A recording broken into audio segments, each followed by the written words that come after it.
This is in response to Dr. Paul Krugman's article in the New York Times on Monday, November 2nd, 2015, Partisan Growth Gaps. Now, he starts out by saying that Carly Fiorina, and I wish we don't even bother with her anymore. She's not going to be anywhere unless she's nominated for vice president, so we should drop her. But she wrote an article in the New York Times basically trashing Hillary because Hillary doesn't know nothing about the economy, how to create jobs, how to manage things, blah, blah, blah, blah. And, but here's the thing. We know one thing about what's going on in the media is that when you hear Republicans talk, that they are always talking about the economy and growth, and that this is what they favor. That they favor the economy and growth. Let's get rid of the taxation that hinders investment. That's for growth. And let's get the economy moving by less business regulations, less environmental regulations, et cetera, et cetera.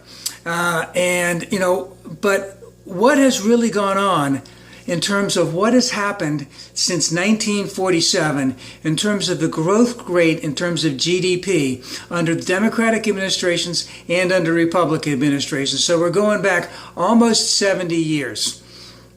And this was done by a couple of economists. And basically what they found out was that in Democratic administrations, the average growth rate was 4.35%.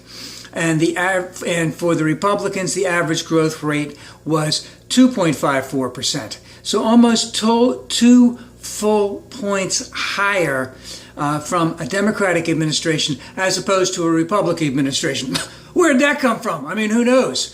And of course, they don't really have an answer as to why that's happened. But it has been consistent. It's been consistent through Truman, through Kennedy, through Johnson, through Carter, through Clinton, and through Obama, that the average growth rate has been greater than it has been in the Republican administration. Now, we don't really know exactly why this has happened, but what we do know is that the Republicans are always claiming that if you elect them, they will always increase the growth rate of the United States, that they will always do it. And their policies are the ones to economic success.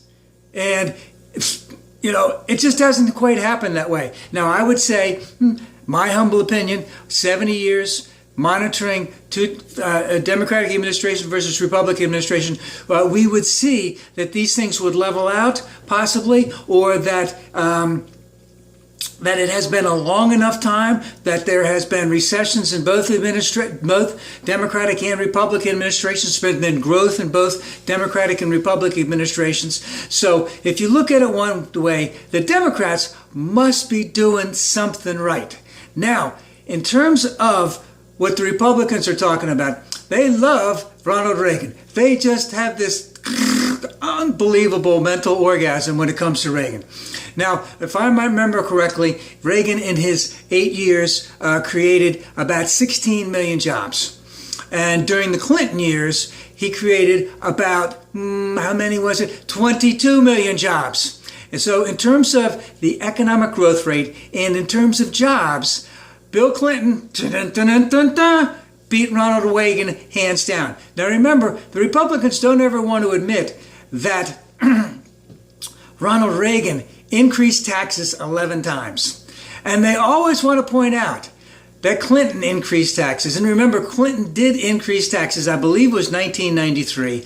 It was 50-50. Al Gore had to come in and to cast the winning ballot that there would be some tax increases. And of course, the economy basically got a good jump start after that. And if the Republicans want to take credit for that, they want to say that when Bush the daddy, increased taxes, that was what was really helped Clinton out. So what we have here is, again, and what are the policies that are going that the Republicans are going to be running on coming up? We have to get rid of taxes on the wealthy because, when the wealthy have more money, there's going to be more money in the economy, there's going to be more growth. And of course, a very strong majority, I believe almost over a 2/3 majority of all voters feel that there should be greater taxation on the wealthy. Another thing that they're going to be screaming about in terms of what we have to cut is Social Security. And again, a vast majority of Americans want to increase the benefits of Social Security. And of course, the only way to do that is to have to tax a little bit more. Now, one other thing in terms of all of that is that what are the Republicans going to do to go against that? They're going to have to say that we can do all of this without increasing your taxes by cutting taxes to everyone, to the rich, but not doing anything to your taxes. And because of that, other things have to be cut. Social Security, Medicare, Medicaid, Department of Education, Department of Agriculture, Federal Communications Commission.